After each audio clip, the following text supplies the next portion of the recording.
Почитувани, во ВМРО ДПМН ништо не се менува. Тоа е таа иста партија заглавена во режимската матрица. Партија во која нема еднаквост, нема правда, а царува шовинизмот и дискриминацијата.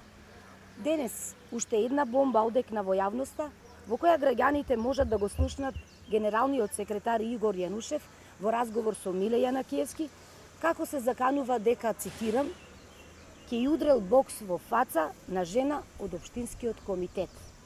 Тоа е вистинското ВМРО ДПМН. Насилството им е решение за се.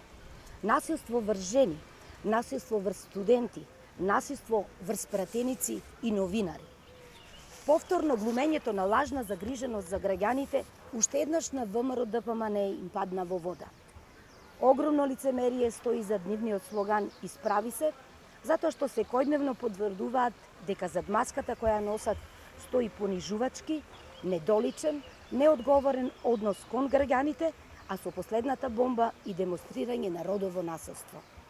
И не само тоа, дури во своите партиски редови, ВМРО ДПМН не почитува родова еднаквост, а со тоа не ги почитува жените како еднакви и рамноправни на мажите.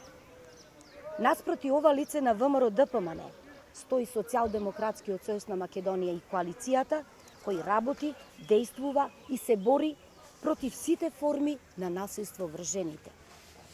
Парламентарното мнозинство на Социјалдемократскиот сојуз на Македонија и коалицијата донесе нов закон за спречување и заштита од насилството врз жените и семено насилство, со кој што за прв пат е целосно усогласено со Истанбулската конвенција. Социјалдемократскиот сојуз вети и оствари родова еднаквост во партијата, 50-50 застапеност на жените во политиката. Тоа го потврдуваат и двојните носители на листите за престојните избори. Еднакви права и рамноправност на жените во сите сегменти на општеството. Разликата е јасна. Затоа, на 15 јули, ќе победи Социјалдемократскиот сојуз на Македонија и коалицијата, затоа што можеме уште повеќе и уште подобро.